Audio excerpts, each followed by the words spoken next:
अस्सलाम वालेकुम dear students. Computer science का हमारा जो आज का लेक्चर है जी, ये चैप्टर नंबर 11 डिसीजन कंस्ट्रक्ट्स की एक्सरसाइज के हवाले से होगा। हम एक्सरसाइज के प्रोग्राम जो है वो सॉल्व करेंगे। क्वेश्चन नंबर 8 से लेके क्वेश्चन नंबर 12 तक हमें 5 प्रोग्राम दिए गए हैं जो बुक की एक्सरसाइज में हैं। तो क्योंकि चैप्टर नंबर 11 आपका इस दफ़ा पेयरिंग का हिस्सा है, इसलिए यहाँ से लॉन्ग क्वेश्चन जो है वो कवर किया जा सकता है इस दफ़ा। तो हम इसलिए एक्सरसाइज के क्वेश्चंस को सॉल्व करेंगे।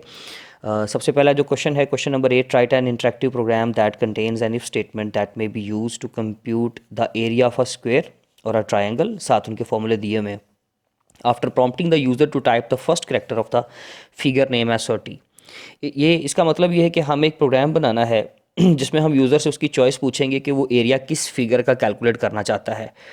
टी फॉर ट्राइंगल, यानी कि अगर वो टी पुट करता है तो इसका मतलब है वो ट्राइंगल का एरिया फाइंड करना चाहता है, और अगर वो एस पुट करता है तो इसका मतलब है कि वो स्क्वायर का एरिया कैलकुलेट करना चाहता है। तो इसलिए हमें ट्राइंगल और स्क्वायर का एरिया कैलकुलेट करने के लिए जो वेरिएबल्स बनाने हैं या उनका डाटा चाहिए वो तो है ही, लेकिन उसके अलावा हमें चॉइस वेरिएबल एक बनाना है जिसमें यूज़र से उसकी चॉइस पूछनी है पहले कि भाई आप किस फिगर का एरिया कैलकुलेट करना चाहते हो। एक वक्त में वो एक ही फिगर का एरिया कैलकुलेट कर सकता है, इसलिए हमने इस तरह का कोई प्रोग्राम बनाना है। तो सबसे पहले जी हमारी प्री प्रोसेसर डायरेक्टिव आ गई, hash include S T D I dot header, फिर वॉइड मेन। उसके बाद हमने ये डिलिमिटर लगाई यानी कि body of the main function, and then हमारा प्रोग्राम यहाँ से स्टार्ट हो गया। पहली स्टेटमेंट लिखी मैंने, एक 4 टाइप का वेरिएबल बनाया चॉइस, जिसमें हम लोग यूज़र से चॉइस पूछेंगे। क्योंकि एस या टी लेटर्स हैं इसलिए 4 डाटा टाइप जो है वो सूटेबल डाटा टाइप होगी। और एक क्योंकि हमने एरिया कैलकुलेट करना है दोनों सूरतों में, तो इसलिए हमने फ्लॉट डाटा टाइप का एरिया वेरिएबल बना लिया। सबसे पहले हमने यूज़र को प्रिंट ऑफ स्टेटमेंट में शो करवाया message enter your choice, T for finding the area of triangle and S for the square.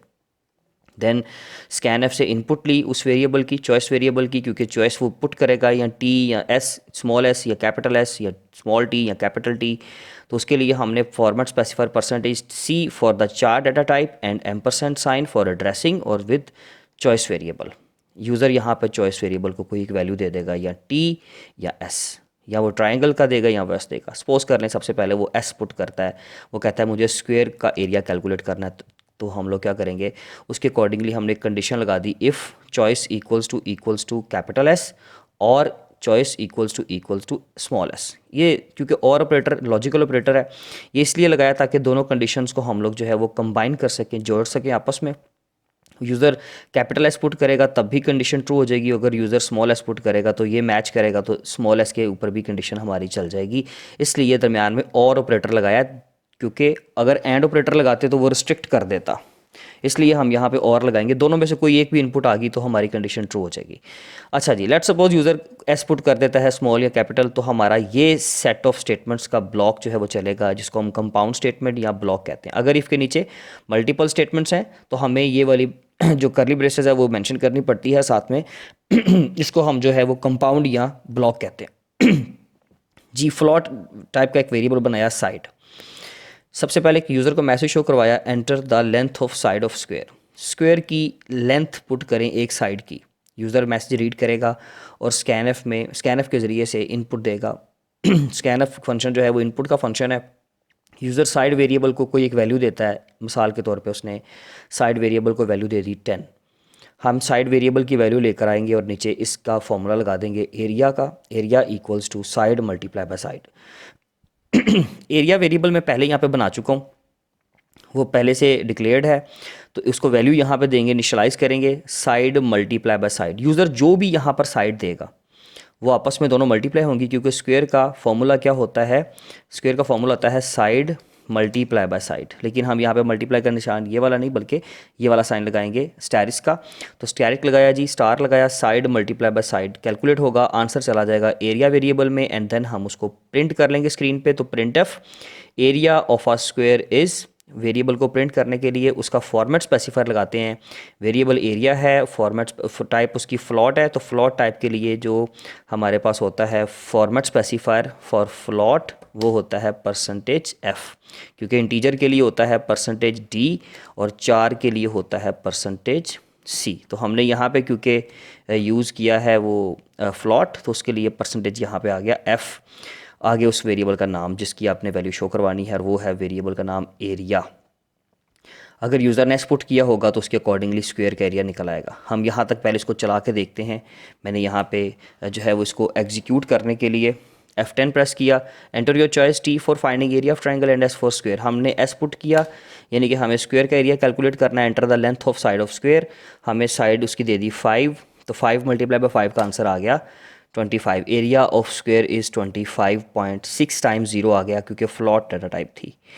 Example के तौर पे जी, अगर S पुट नहीं करता और वो T पुट करता है, तो हम, क्योंकि इफ़ का प्रोग्राम था, इफ़ तो चला दिया, लेकिन क्योंकि हमारे पास एक सेकंड ऑप्शन है, T भी पुट हो सकता है, इसलिए हमने एल्स इफ लगाया।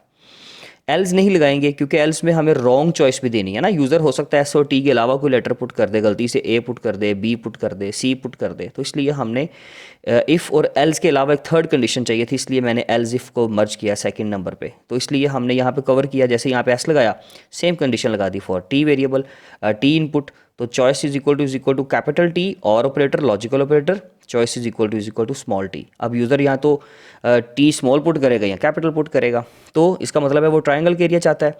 ठीक है जी, तो फ्लॉट डाटा टाइप के लिए फ्लॉट टाइप के दो वेरिएबल बनाएंगे, बेस और हाइट, क्योंकि ट्राइंगल का अगर एरिया चाहते हैं तो बेस चाहिए, साथ में हाइट चाहिए। उसका फॉर्मूला है 1/2 multiply by base multiply by height. किसका फॉर्मूला है ये? ट्राइंगल का एरिया निकालने के लिए। ट्राइंगल एरिया कैसे निकलता है? 1/2 multiply by base multiply by height.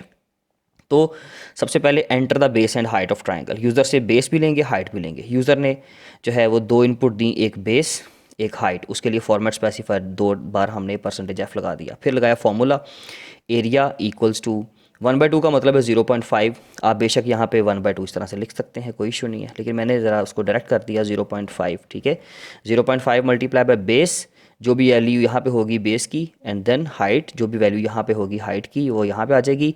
Base multiply by height multiply by 0.5, ये सारा फॉर्मूला कैलकुलेट होगा। आंसर चला जाएगा आपका एरिया वेरिएबल में, और उस वेरिएबल को अब आपने प्रिंट करवा लेना है। Print F area of triangle is आपका एरिया वेरिएबल यहाँ पे हमने लिख दिया। %f उसका वैल्यू गेट करने के लिए, और वेरिएबल का नाम यहाँ पे मेंशन करना ज़रूरी है, और वो वेरिएबल एरिया है। या तो ये कोड चलेगा या फिर ये कोड चलेगा, क्योंकि ज़ाहिर है या तो यूज़र S पुट करेगा या T पुट करेगा, दोनों नहीं कर सकता, एक वक्त में कोई एक इनपुट करेगा। हाँ, अगर वो दोनों ही ये इनपुट नहीं देता तो फिर क्या होगा? इस सिचुएशन में रॉन्ग इनपुट आएगी, यानी कि अगर वो ना S पुट करता है ना T पुट करता है, तो ना इफ़ चलेगा ना एल्स चलेगा, एल्स इफ चलेगा, तो फिर तो चलेगा एल्स, और एल्स केस में क्या लिखा हुआ है? Wrong choice. एग्जीक्यूट करके देखते हैं जी हम इसको। हमने पुट किया इस दफ़ा T, तो ट्राइंगल का वो बेस और हाइट मांगेगा। मैंने 6 दी बेस, हाइट दी 5, 6 5 30, और 30 1/2 के साथ जब डिवाइड होगा यानी कि मल्टीप्लाई होगा तो आ जाएगा 15। Area of triangle is 15। ठीक है जी, आपका आंसर राइट आ गया।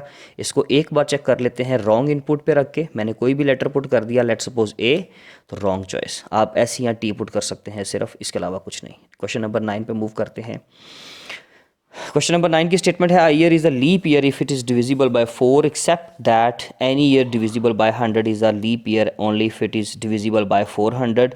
Write a program that inputs a year such as 1996, 1800 and 2010 and displays leap year if it is a leap year, otherwise displays not a leap year.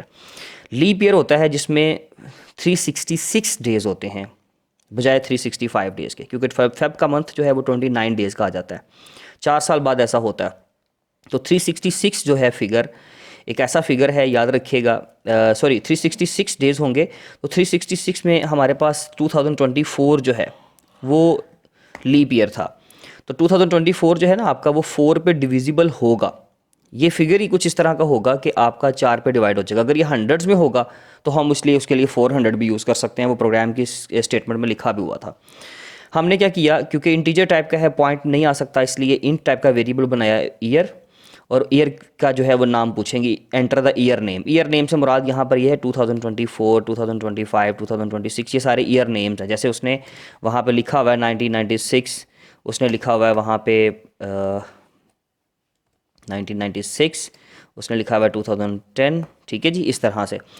तो user कोई भी यहाँ से एक ईयर पुट करेगा, हम उस ईयर की एंट्री यहाँ से, इनपुट यहाँ से जो है वो रिसीव कर लेंगे, ईयर की वैल्यू मिल जाएगी, एंड देन उसके ऊपर कंडीशन लगा देंगे। जो भी ईयर वेरिएबल को वैल्यू मिली होगी उसको 4 पे डिवाइड करेंगे, और डिवाइड मॉड साइन लगाएंगे, मॉडुलस, क्योंकि हमें आंसर में क्वोशंट नहीं बल्कि क्या चाहिए, रिमाइंडर। तो रिमाइंडर के लिए आप लगाते हो मॉडुलस का साइन। तो ईयर 4 पे डिवाइड हुआ, अगर रिमाइंडर आया 0 इसका मतलब है पूरा पूरा तकसीम हो गया। पूरा पूरा तकसीम हुआ तो इसका मतलब है कि ये लीप ईयर होगा, इट्स अ लीप ईयर।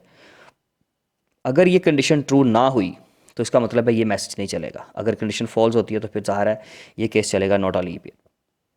चला के देखते हैं। एंटर द ईयर नेम, हम 2025 पुट करते हैं तो 2025 जो है वो लीप ईयर नहीं था, नॉट अ लीप ईयर। लेकिन अगर हम पुट करते हैं 2024 या 1996, इट्स अ लीप ईयर। 1996 आपका लीप ईयर था, 2024 भी आपका लीप ईयर था। ये एक बहुत ही सिंपल सा प्रोग्राम था। क्वेश्चन नंबर 10 पे मूव करते हैं। ये टेम्परेचर स्टेटस से रिलेटेड एक क्वेश्चन है जिसमें वो कहता है कि आपने यूज़र से इनपुट लेनी है। Write a program that inputs temperature, user से टेम्परेचर की इनपुट लें and displays a message according to the following data. नीचे एक टेबल दिया हुआ है जिसमें वो कहता है कि अगर यूज़र से आप इनपुट लें टेम्परेचर की, अगर यूज़र 35 या उससे बड़ा टेम्परेचर पुट करता है तो आप उसको स्क्रीन पर मैसेज शो करवाओ हॉट डे। अगर यूज़र जो है 25 और 35 के दरमियान कोई फिगर पुट करता है टेम्परेचर के लिए तो ये एक मॉडरेट टेम्परेचर है, आप प्लेजेंट डे शो करवा दें। और अगर लेस दैन 25 करता है तो वो थोड़ा सा आप कह सकते हैं कि विंटर सीजन में इस तरह का टेम्परेचर होता है तो उसके लिए कूल डे का मैसेज शो करवा दें। सिंपल 3 मैसेज शो करवाने हैं, हॉट डे या प्लेजेंट डे या कूल डे। सबसे पहले हम फ्लॉट डाटा टाइप लगाकर टेम्परेचर वेरिएबल बनाएंगे। टेम्प वेरिएबल मैंने लिखा, बेशक पूरा नाम भी लिख सकते हैं। तो फ्लॉट टेम्प, देन हमने मैसेज शो करवाया एंटर द टेम्परेचर। और मैंने स्केप सीक्वेंस यूज़ किया हुआ न्यू लाइन का ताकि वो नेक्स्ट लाइन पर आपका कर्सर मूव कर जाए। और हमने फॉर्मेट स्पेसिफायर लगाया %f टेम्प के लिए क्योंकि फ्लॉट डाटा टाइप था। And sign temp variable, value मिल जाएगी यहाँ पर कोई भी, टेम्प वेरिएबल को वैल्यू मिल गई कोई भी यहाँ पे इस तरह से। क्योंकि इसको कमेंट बनाना चाहिए हमें तो हम डबल स्लैश लगा देते हैं। इफ़ टेम्प ग्रेटर देन 35, अगर तो टेम्परेचर 35 से ऊपर है। 35 जो है यहाँ पे इंक्लूसिव नहीं है, इक्वल्स टू मैंने नहीं लगाया, ठीक है जी, ये इंक्लूसिव नहीं होगा आपका, यानी कि 36 से ऑनवर्ड ये स्टार्ट हो रहा है क्योंकि फ्लॉट डाटा टाइप है तो 35 पॉइंट समथिंग भी आ सकता है वैसे। अब यूज़र अगर तो 35 से बड़ी वैल्यू पुट करता है तो कंडीशन ये वाली ट्रू होगी। अगर लेट सपोज यूज़र जो है यहाँ पे टेम्परेचर की वैल्यू पुट करता है जी एग्जांपल 37, तो 37 जो है इट इज़ ग्रेटर देन 35, तो 37 ग्रेटर देन 35 पर कंडीशन हो जाएगी ट्रू और नीचे वाली स्टेटमेंट चलेगी हॉट डे प्रिंट हो जाएगा। लेकिन अगर यूज़र 37 पुट नहीं करता, यूज़र जो है वो कुछ इस तरह की वैल्यू देता है जैसे कि 30, तो 30 इज़ इन बिटवीन 25 एंड 35, तो उसके लिए हमने कंडीशन लगाई एल्स इफ पे temperature is greater than 25 and temperature is less than और इक्वल्स टू 35। आपका टेम्परेचर जो है वो, एक सेकेंड, टेम्परेचर जो है आपका वो ग्रेटर देन 25 हो या इक्वल्स टू 25 हो, and sign temperature less than और इक्वल्स टू 35 हो तो ये वाली स्टेटमेंट चलेगी। इसमें फिर क्या प्रिंट होगा, प्लेजेंट डे। अब ये और एंड ऑपरेटर है, लॉजिकल ऑपरेटर है, कंडीशन को रिस्ट्रिक्ट करेगा। अगर लास्ट जैसे 30 है, 30 is greater than 25 condition true and 30 is less than और इक्वल्स टू 35 कंडीशन ट्रू। दोनों कंडीशंस अगर ये ट्रू होंगी तो एंड ऑपरेटर आपका फाइनल आंसर आपको ट्रू देता है। तो फिर क्या प्रिंट होगा स्क्रीन पे, प्लेजेंट डे। एंड देन हम एल्स पे मूव करते हैं। अगर यूज़र ना 35 से बड़ी वैल्यू दे रहा है, ना 25 और 35 और ना इनके दरमियान वाली कोई वैल्यू दे रहा है, तो इसका मतलब है कि टेम्परेचर जो है फॉल कर गया है। तो कूल डे का मैसेज जो है वो स्क्रीन पे शो करवाएंगे। हम इसको चला के देखते हैं। मैंने एग्जांपल के तौर पे 12 डिग्री जो है वो पुट किया, तो ना ये 35 से बड़ा है ना 25 और 35 के दरमियान है, तो ये कूल डे है। अगर हम इसको दोबारा चलाते हैं, मैं 30 पुट करके देखता हूँ तो ये प्रेजेंट डे का मैसेज आ गया। अगर हम इसके लिए लेट्स सपोज 38 पुट करते हैं तो ये हॉट डे का मैसेज आ गया। तो इस तरीके से आपका जो है ये प्रोग्राम भी कंप्लीट हो गया। हम नेक्स्ट प्रोग्राम पे मूव करते हैं, क्वेश्चन नंबर 11 पे। क्वेश्चन नंबर 11 जो है ग्रेड प्रिंट करवाने वाला एक प्रोग्राम है। यूज़र से हमने उसके ऑब्टेन्ड मार्क्स पूछने हैं, जहाँ पे हमें टोटल मार्क्स बुक की तरफ से 1100 दिए गए हैं। आप स्टेटमेंट ज़रूर पढ़िएगा। और कहता है कि आप परसेंटेज यूज़र्स की कैलकुलेट करो और परसेंटेज के अकॉर्डिंगली फिर उसने एक टेबल दिया हुआ है। कहता है परसेंटेज अगर किसी भी कैंडिडेट की 80 से अबव है या 80 है तो उसके लिए ग्रेड A+ है। अगर किसी कैंडिडेट की परसेंटेज 70 और 80 के दरमियान है तो A ग्रेड है। अगर 60 और 70 के दरमियान है तो B grade and so on. और लास्ट में आपको पता ही है 33 से अगर अबव हुआ और 40 के दरमियान हुआ तो ई ग्रेड, और अगर उसका ई भी नहीं है तो भाई वो बंदा फेल है हमारा। तो इसलिए हमें उसके लिए एक प्रोग्राम बनाना है। हम सबसे पहले तो इंट टाइप के वेरिएबल बनाते हैं दो, obtained marks and total marks. User से ऑब्टेन्ड मार्क्स पूछने हैं, इसलिए सिर्फ ये वेरिएबल डिक्लेयर्ड है, लेकिन 1100 हमारा फाइनल है, इसलिए हमने टोटल मार्क्स का वेरिएबल बना लिया, 1100 के साथ इनिशियलाइज कर दिया। और फ्लॉट, क्योंकि परसेंटेज आपकी पॉइंट में भी आ सकती है, इसलिए फ्लॉट टाइप बेस्ट रहेगी, तो फ्लॉट डाटा टाइप बनाई परसेंटेज वेरिएबल के लिए। यूज़र से पूछते हैं उसके number, enter your obtain marks, पर प्रिंटफ लगाया, enter your obtain marks. User अपने ऑब्टेन मार्क्स, ये वाला वेरिएबल बना हुआ था ऑब्टेन्ड मार्क्स, OBT आपका अंडरस्कोर मार्क्स, तो यहाँ पे भी OBT underscore and marks, same variable यहाँ पर और यहाँ पर होना चाहिए। ऑब्टेन मार्क्स को वैल्यू मिल गई, कोई भी वैल्यू, या लेट्स सपोज यहाँ पर यूज़र ने जो है वो ऑब्टेन्ड मार्क्स में, वैसे सेम ही लिखना चाहिए तो मैं यहाँ पे सेम ही लिख देता हूँ, ऑब्टेन्ड मार्क्स में वैल्यू दे दी लेट्स सपोज 1020। तो 1020 को क्या किया जाएगा, ऑब्टेन मार्क्स को 100 से मल्टीप्लाई किया जाएगा एंड देन 1000 पे डिवाइड कर दिया जाए, 1100 पे डिवाइड कर दिया जाएगा। आप अगर ये डेटा टाइप फ्लॉट रख लेते हैं तो फिर बेशक आप मल्टीप्लाई बाय 100 लास्ट पे भी लिख देंगे तो चलेगा। अदरवाइज़ क्योंकि ये दोनों इंट टाइप के हैं तो इसलिए बेहतर है ये है कि आप 11 मल्टीप्लाई बाय 100 जो करना है वो यहाँ कर दें। हमें पता है कि डिवीजन और स्टैरिक स्टार यानी कि मल्टीप्लाई दोनों की प्रेसिडेंस सेम लेवल की होती है, इसलिए कोई मसला नहीं, आप इनको जैसे मर्जी इस्तेमाल कर लें, लेकिन वो डाटा टाइप फिर सेम होनी चाहिए। तो ठीक है जी, हमने इस लाइन तक यूज़र से जो है वो उसके मार्क्स पूछे, और फिर इस लाइन के ऊपर हमने फॉर्मूला चला दिया। हमने ऑब्टेन मार्क्स को 100 पे मल्टीप्लाई, 100 के साथ मल्टीप्लाई किया और टोटल मार्क्स पे यानी कि 1100 पे डिवाइड कर दिया। पूरा फॉर्मूला कैलकुलेट होगा, आंसर चला जाएगा परसेंटेज वेरिएबल में, उसकी बेस पे हमने लगा दी कंडीशन।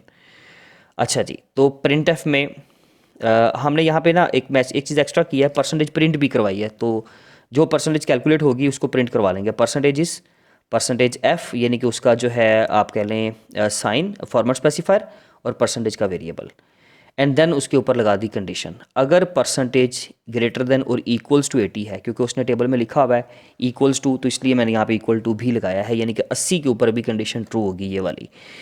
अगर उसकी परसेंटेज 80 या 80 से अबव चली गई तो ए प्लस प्रिंट हो जाएगा, यानी कि ये वाली स्टेटमेंट चलेगी। तो प्रिंट एफ में सिर्फ क्या लिखेंगे, ए प्लस, भाई उसका ग्रेड ए प्लस है।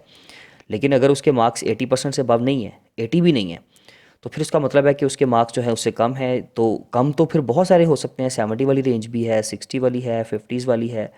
तो हम सबसे पहले तरतीब से आ रहे हैं, तो 70 और 80 को कवर कर लेते हैं, जिसमें 80 यहाँ पे इंक्लूसिव है क्योंकि इक्वल्स टू आ रहा है, तो फिर यहाँ पे इक्वल्स टू नहीं लगाएंगे। अगर आप यहाँ पे भी इक्वल्स टू लगा देते हो तो फिर तो एरर आ जाएगी, क्योंकि यहाँ वो इस रेंज में ए भी प्रिंट करवा रहा है, ए प्लस भी प्रिंट करवा रहा है, तो वो पहले क्या प्रिंट करवाएगा, वो तो बहुत इशू हो जाएगा, इसलिए यहाँ पे इंक्लूसिव नहीं है। बुक में भी टेबल में अगर आप देखें तो इस रेंज के साथ इंक्लूसिव लिखा हुआ है, 70, 60, 50 इस रेंज के साथ, ठीक है जी। तो इसलिए मैंने यहाँ पर इक्वल्स टू लगाए हुए हैं इंक्लूसिव की वजह से, यानी कि ये वाले फिगर्स इंक्लूड हैं। 80 इंक्लूडेड नहीं है, वो यहाँ पे इंक्लूड कर गया। 70 यहाँ इंक्लूड नहीं है, वो यहाँ इंक्लूड कर गया। इसलिए else if percentage is greater than और equals to 70 and sign percentage is less than 80, यानी कि इसका मतलब हुआ कि ये रेंज कहाँ तक कवर होगी, ये रेंज कवर होगी 70 से लेके 79 तक, ठीक है जी। पॉइंट वाली वैल्यूज़ वैसे उसमें शामिल होंगी, तो एग्जैक्टली 80 पे तो नहीं, तो लेकिन 79.9 तक भी जा सकता है, ठीक है जी। तो यहाँ पर अगर लेट सपोज यूज़र की वैल्यू आती है परसेंटेज की 70 या 79 तक, यानी कि 80 से बिलो, तो ये वाली कंडीशन ट्रू होगी और ए प्रिंट हो जाएगा। लेट सपोज ये भी नहीं चलता, तो फिर 60 वाली लाइन है, फिर 50 वाली, 40 टू 50, 33 टू 40 ये वाली लाइन चलेगी। अगर इनमें से कोई भी लाइन नहीं चलती तो याद रखिएगा फिर आपका एल्स केस चलेगा। एल्स एक ऐसा कीवर्ड है जो तब एग्जीक्यूट करता है जब कोई भी इफ़ या एल्स इफ़ की स्टेटमेंट नहीं चलती। अगर यहाँ तक कि कोई स्टेटमेंट नहीं चली तो इसका मतलब है कि यूज़र के मार्क्स ना 80 से अबव, ना इस रेंज में, ना इस रेंज में एंड सो ऑन, तो फिर डेफिनेटली वो बंदा फेल है। तो फिर हम उसके लिए सिंपल कंडीशन नहीं लगाते होते एल्स के सामने, सिर्फ प्रिंटफ में जो मैसेज शो करवाना चाहते हो आप वो करवा दो, और हमने कहा कि वो बंदा फेल होगा, एग्जीक्यूट करके देखते हैं और सबसे पहले बंदे को फेल करवाते हैं, देन उसको पास भी करवा लेंगे। तो एंटर योर ऑब्टेन मार्क्स, मैंने कहा जी उसके ऑब्टेन मार्क्स हैं 250, परसेंटेजेस 22%, 22% ज़ाहिर सी बात है वो 33 से बिलो है, तो एफ़ ग्रेड हमारा प्रिंट हो गया। अगर आपने ये मैसेज थोड़ा सा खूबसूरत करके प्रिंट करना है तो आप उसको कह दो यार कि F grade, better luck next time, ठीक है जी। सॉरी। तो अब हम इसको एग्जीक्यूट करके देखते हैं। 260 पे भी ये फॉल्स ही होगा, 23%। एफ़ इसको कंपाइल नहीं किया इसलिए ये इशू कर गया। हम इसको पहले कंपाइल करते हैं देन रन करते हैं, ताकि कोड जो है हमारा पहले कंपाइलेशन में जाए एंड देन वो फिर उसको एग्जीक्यूट जब करेगा तो इस दफ़ा ये मैसेज जो है हमारा एल्स के साथ जो आ रहा था वो भी स्क्रीन पे शो हो जाएगा। तो ये थोड़ा टाइम ले रहा है, सॉरी इसके लिए। और जैसे ही स्क्रीन पे मैसेज, कंसोल स्क्रीन पर आपका मैसेज आएगा, आप उसके अकॉर्डिंगली वैल्यू दे दो। 260 दी थी हमने, तो परसेंटेज उसकी 33 है, 23 है। 33 से below, F grade, better luck next time. ठीक है जी, कुछ अच्छा सा पुट करके देखते हैं हम। यहाँ पे 1020 एक बंदे के नंबर देते हैं तो ये 80% हो जाएगा। परसेंटेज इज़ 92%, तो 92% जो है डेफिनेटली 80 से अबव है। ए प्लस ग्रेड उसका प्रिंट हो गया। ठीक है जी, ये प्रोग्राम आप उसका बेशक स्क्रीनशॉट ले लीजिएगा। किसी को कोड चाहिए हो तो वो कोड मंगवा भी सकता है। और उसके बाद question number 12, the last question. इसमें वो कहता है कि हमें जो है वो स्मॉल कैलकुलेटर बनाना है। स्टेटमेंट पढ़ देता हूँ। Write a program that inputs 2 numbers. कोई ऐसा प्रोग्राम बनाए कि जिसमें 2 नंबरों की इनपुट हो and ask for the choice of the user. फिर यूज़र से उसकी चॉइस पूछें कि वो उन 2 नंबरों के साथ क्या करना चाहता है। इफ़ यूज़र्स एंटर्स 1, अगर यूज़र 1 एंटर करता है तो उनको प्लस कर दो। अगर यूज़र 2 पुट करता है तो उनको सब्ट्रैक्ट कर दो दोनों नंबरों को। अगर यूज़र 3 पुट करता है तो मल्टीप्लाई, 4 पुट करता है तो डिवाइड कर दो। और अगर यूज़र 1 2 3 4 5 4 में से कुछ भी पुट नहीं करता और कोई गलत नंबर पुट कर देता है, जैसे 5, जैसे 6 या -5, तो फिर उसको कहो कि आपने रॉन्ग चॉइस पुट की है। सबसे पहले 2 वेरिएबल बनाएंगे इंट टाइप के। फ्लॉट भी बना सकते हैं लेकिन मैंने यहाँ पे इंट यूज़ किया है। तो उसके बाद हमने उन 2 नंबरों को या तो सम करना है या सब्ट्रैक्ट या मल्टीप्लाई या डिवाइड, इसलिए मैंने वो 4 वेरिएबल भी स्टार्टिंग पे ही बना दिए। आप बाद में भी बना सकते हो, वैसे कोई इशू नहीं है। सबसे बड़ी बात कि ये कैलकुलेटर उसने कहा है कि बाय स्विच बनाना है। एंड पे लिखा हुआ था use a switch statement to implement the solution, यानी कि आपने एल्स इफ से नहीं करना, इफ एल्स इफ से नहीं करना, बल्कि स्विच से करना है। तो ठीक है जी, स्विच स्टेटमेंट से करेंगे। यूज़र की चॉइस क्या हो सकती है जी, 1 2 3 या 4, यानी कि 5 से ऑनवर्ड या कोई नेगेटिव नंबर रॉन्ग चॉइस में माना जाएगा। 1 2 3 4 5 जो है ये हमारी वैलिड इनपुट्स होंगी। ठीक है, यहाँ तक हमारी इनपुट्स वैलिड होंगी। तो सबसे पहले enter the numbers, number enter करें और %d 2 फॉर्मेट स्पेसिफायर लगाए, दोनों को एक ही बार में इनपुट ले लेते हैं, ए और बी की। कोई भी वैल्यू सपोज करें यूज़र ने यहाँ पे कुछ ए की वैल्यू दे दी एंड देन उसने कोई बी की वैल्यू दे दी, तो उसके बाद हम यूज़र से पूछेंगे, प्रिंट एफ में एक मैसेज शो करवाएंगे उसे, enter your choice. 1 for addition, 2 for subtraction, और दरम्यान में मैंने एस्केप सीक्वेंसेस लगाए हुए हैं न्यू लाइन के, ताकि वो नेक्स्ट मैसेज शो होता जाए नेक्स्ट लाइन पे। And 3 for multiplication and so on, आगे लिखा हुआ है 4 फॉर द डिवीजन। उसके बाद टैब लगाया ताकि थोड़ी सी स्पेस क्रिएट हो जाए 8 लाइन्स की। और फिर हम आ जाएंगे नीचे स्कैन एफ में और उसकी चॉइस जो भी वो यूज़र पुट करेगा 1 2 3 4, क्योंकि वो इंटीजर टाइप का है चॉइस, तो मैंने इंट रखा हुआ है। आप बेशक इसको एक ही लाइन पे बना लीजिएगा, लेकिन वो मॉड्यूल अलग था इसलिए मैंने चॉइस अलग बना दिया। यूज़र जो भी चॉइस देगा हम उस चॉइस बेस पे एक स्विच लगा देंगे। स्विच इफ़ एल्स इफ का एक अल्टरनेटिव है, लेकिन स्विच जो है वो ज़्यादा कॉम्प्लेक्स स्ट्रक्चर्स में हमारा काम नहीं कर पाता, या फिर ये लिमिटेड भी है। हम इसमें सिर्फ अपनी 4 या इंट टाइप के डाटा टाइप को सोल्व कर सकते हैं। फ्लॉट यहाँ पे काम नहीं करता, जबकि पिछले प्रोग्राम में अभी आपने देखा कि फ्लॉट से हमने वो बड़े अच्छे तरीके से उसको निभाया, इसलिए ज़रा इससे गुरेज किया जाता है। लेकिन क्योंकि इसमें क्वेश्चनर की डिमांड है इसलिए हमें करना पड़ेगा। तो ये चॉइस जो है ना, ये हमारा वेरिएबल, इस बेस पे हमने कंडीशन लगानी है। ये हमारा एक्सप्रेशन है। यहाँ पे चॉइस वेरिएबल में क्या वैल्यू हो सकती है हमें पता है, 1 आ सकता है, 2 आ सकता है, 3 आ सकता है एंड 4 भी आ सकता है। तो हमने चॉइस वेरिएबल में 4 केस बनाने हैं, 1 2 3 एंड 4। तो देखिए ज़रा, मैंने 4 केस बनाए, आपको स्क्रीन पर नज़र आ रहा होगा। Case 1, case 2, case 3, case 4। Switch में केस चलता है, जैसे वहाँ पे इफ़ चलता है, उसके सामने आगे कंडीशन लगाई जाती है। यहाँ पे case keyword as a condition इस्तेमाल होता है, और सामने जो कंडीशन हम पैरेंथेसिस में लिखते थे इफ एल्स इफ में, वो यहाँ पे स्ट्रेट फॉरवर्ड लिखी जाएगी 1, और उसके बाद कॉलन आएगा, सेमी कॉलन नहीं आएगा। स्विच के फ़ौरन बाद आपने ब्रैकेट लगानी है, जो कि ब्रैकेट आपकी सारा स्विच चलने के बाद ख़त्म होगी। यहाँ पे उन्होंने हाईलाइट भी किया हुआ है। ये वॉइड मेन की ब्रैकेट ख़त्म हो रही है, ये स्विच की ब्रैकेट ख़त्म हो रही है, और ये सारे आपके जो केसेस हैं। ठीक है जी, डिफ़ॉल्ट केस के बारे में अभी बात करेंगे। तो सबसे पहले केस 1, लेट सपोज यूज़र ने 1 पुट कर दिया। 1 पुट तब करेगा जब वो क्या करना चाहता है, 1 फॉर एडिशन, अगर वो ऐड करना चाहता है। तो सम हम यहाँ पे केस 1 अगर मैच कर जाता है, यूज़र ने अगर 1 पुट किया तो पहला ही कंपाइलर केस 1 पे जब देखेगा कि ये तो मैच कर गया तो सिर्फ ये वाला केस चलेगा। ठीक है जी, सिर्फ ये केस चलाना कैसे है देखें। सबसे पहले तो सम कर दें, सम वेरिएबल पहले से बना हुआ है, हमें टेंशन नहीं है उस चीज़ की। तो a प्लस बी दोनों नंबरों को प्लस किया, आंसर चला गया सम वेरिएबल में, मैंने वो मैसेज शो करवा दिया। The sum of two numbers is %d, sum variable आपका स्क्रीन पे शो हो जाएगा, सॉरी सम वेरिएबल की वैल्यू शो है यहाँ पे इस मैसेज के साथ शो हो जाएगी। The sum of two numbers, जो भी नंबर थे उनका सम यहाँ पे शो हो जाएगा। ठीक है जी, उसके बाद मुझे क्योंकि बाकी के केस फिर चेक करने की ज़रूरत ही नहीं है, जब मैंने 1 पुट किया यूज़र ने, हमने उसको सम करके दिखा दिया बस और बात ख़त्म हो गई।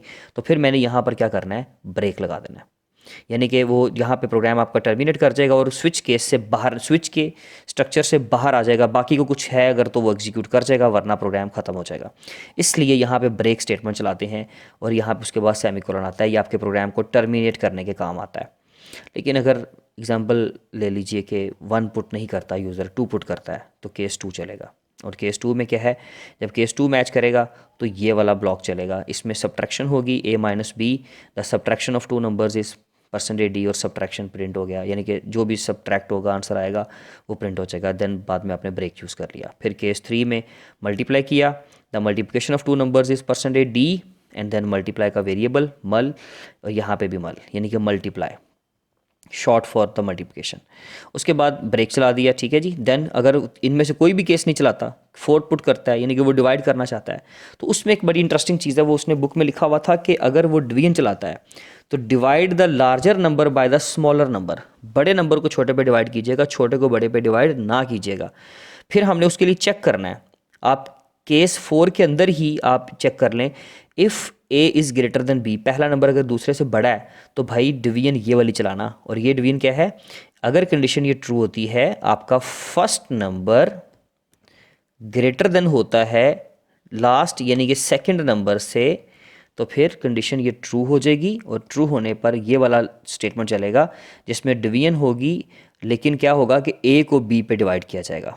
ठीक है, लेकिन अगर ये कंडीशन हो जाती है फॉल्स, अगर कुछ ऐसा होता है कि आपका सेकंड नंबर जो है वो ग्रेटर देन हो जाता है फर्स्ट नंबर से, तो फिर उस केस में ये वाला चेंज चलेगा। अगर इफ़ नहीं चलेगा तो डेफिनेटली एल चलेगा।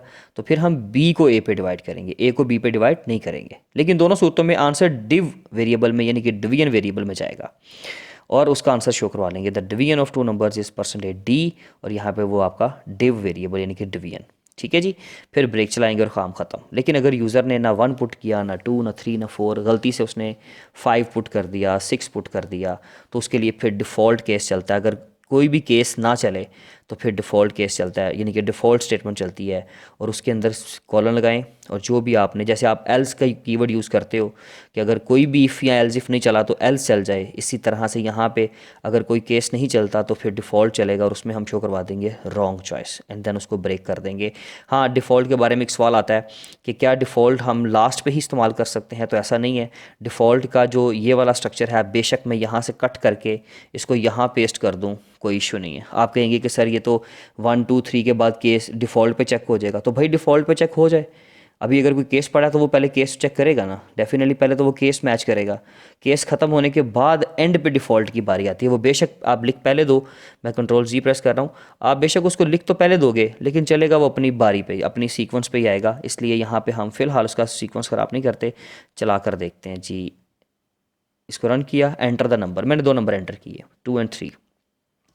वो चॉइस पूछेगा, enter your choice, 1 for addition, 2 for subtraction, 3 for multiplication and 4 for division. मैंने कहा मुझे इनको ना सब्ट्रैक्ट करना है, यहाँ पहले एडिशन कर लेते हैं, ऐड कर लेते हैं जी। 1 पुट किया, ले जी, the sum of two number is 5, दोनों नंबर 2 और 3 को जमा करें तो 5 आता है। ठीक है जी, फिर चलाते हैं इसको दोबारा से और इस दफ़ा इनको करते हैं सब्ट्रैक्ट।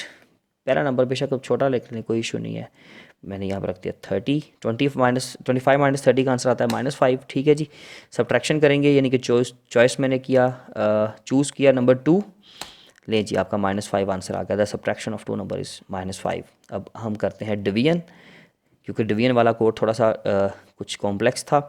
नंबर भी छोटा रख लेते हैं पहला, ठीक है। तो अब 3/6 नहीं होगा, 6/3 होगा। तो आंसर आएगा आपका 4 पुट करने से, यानी कि डिवीजन पहले चूज़ कर लेते हैं। The division of 2 number is 2। 6 को 3 पे उसने डिवाइड कर दिया, ठीक है जी। और अगर हम कोई रॉन्ग इनपुट करते हैं, जैसे कि मैंने 8 पुट कर दिया, 8 पे तो कुछ नहीं है, कैलकुलेटर में सिर्फ 1 to 4 है, 4 ऑपरेशन है। तो इस केस में सॉरी पहले तो मुझे नंबर बताने हैं, ठीक है। चूज़ मैंने जब किया तब मैंने 8 पुट कर दिया, तो फिर वो कहेगा रॉन्ग चॉइस, आपने गलत नंबर पुट किया। होप्स हो कि ये लेक्चर आपके लिए बड़ा हेल्पफुल रहेगा।